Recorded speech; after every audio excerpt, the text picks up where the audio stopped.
4 तारीख अंदाजे 12 वाजता एरंडोल पोलीस स्टेशनला एक इन्फॉर्मेशन मिळालं होतं.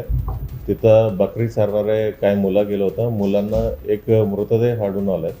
मग त्या पद्धतीने इन्फॉर्मेशन मिळाल्यावर एरंडोलचे प्रभारी अधिकारी आणि सर्व सिनियर ऑफिसर तिथं गेलं. तिथं मृतदेह जर प्रत्यक्षात पाहिल्यावर त्याचं अर्ध अपेक्षा जास्त झालेलं होत्या. फक्त पायीस दिसत होते, बाकी सर्व बॉडी पार्ट झाले होते. त्या अवस्थेत मृतदेह भेटल्यानंतर आम्ही टेक्निकली जे काही एव्हिडन्स कलेक्ट करायचं होतं सर्व एव्हिडन्स कलेक्ट केलं आणि त्याच्यानंतर पोस्टमॉर्टम करण्यात आलेलं आहे. पोस्टमॉर्टममध्ये ही माहिती पडलं की ही 4 दिवस अगोदर ह्यांचं मर्डर झाले होते आणि ही सर्व घटना घडल्या होत्या अशी माहिती प्राप्त झालं. मग माहिती प्राप्त झाल्याबरोबर आम्ही सर्व सखोल चौकशी करत होत्या.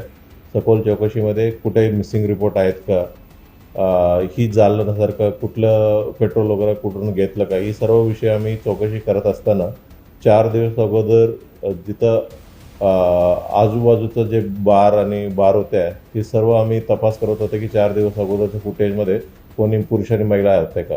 मग आमचं लकीली एका बारमध्ये एक महिला आणि एक पुरुष तिथं एक बारमध्ये बसलं होतं आणि त्याच्यानंतर तिथं अल्कोहोल घेतलं आणि परत जात असताना त्यांनी UPM पेमेंट केलं होतं. आम्ही प्रत्येक केस आम्ही चेक करत असताना ही एक समोर आला की जे कोणी तिथं बसले होत्या त्या माणसांना आम्ही समोर बोलून घेतलं होतं. बोलून घेतल्यानंतर त्यांना जे महिला सोबत दिसत आहेत CCTVमध्ये ते महिला कुठे म्हणून विचारपूस केलं.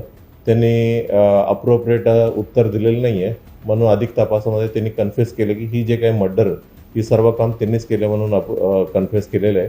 ज्या आरोपींचं नाव आहे स्वप्नील अशोक पाटील, हा राहणारे पाहूर जळगावचा आहे, वय 21 वर्ष आहे. आणि जे विक्टीम आहेत त्याचं नाव आहे आकांक्षा गेंद्रे उर्फ अजय. हा एक तृतीयपंथी आहे. हा फिर्याद जे आरोपी आहे स्वप्नील आणि विक्टीम आहेत आकांक्षा, ही दोघांचा परिचय नाशिकमध्ये झाले होते. जो स्वप्नील तिथं पोलीस भरतीपूर्व तयारीसाठी तिथं गेले होते. तिथं भरतीपूर्व तयारी करत असताना या आकांक्षासोबत परिचय झाला. नंतर त्याच्या दोघांमधलं रिलेशन झालेलं आहे. मग काही दिवसानंतर स्वप्नीलचा ही रिलेशन कंटिन्यू करायची इच्छा नव्हते. मग इच्छा नसल्याने त्याच्यासोबत बोलणं बंद केलं.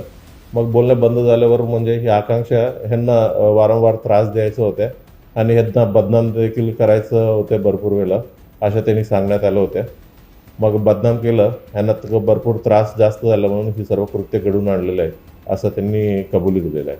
आरोपीची पार्श्वभूमी काय आहे सर? आरोपी जे आहे ते बॅकग्राऊंड काय आहे? त्यांनी 12वी पास झाल्यानंतर पोलीस भरतीसाठी पूर्व तयारी चालू होत्या. ते तयारीसाठीच त्यांनी नाशिकला गेलं होतं.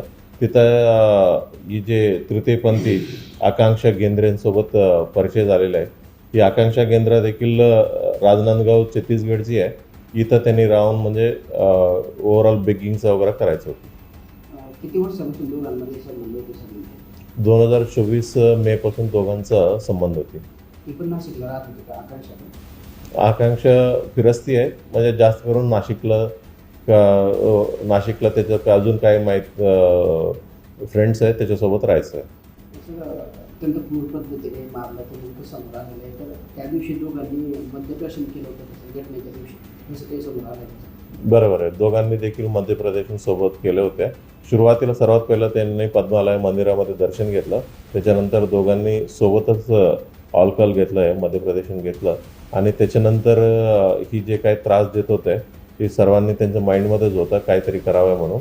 त्यांनी चांगलं ऑपॉर्च्युनिटी पाहिलं, संधी पाहिलं आणि ही मर्डर त्यांनी घडून आणलेलं आहे.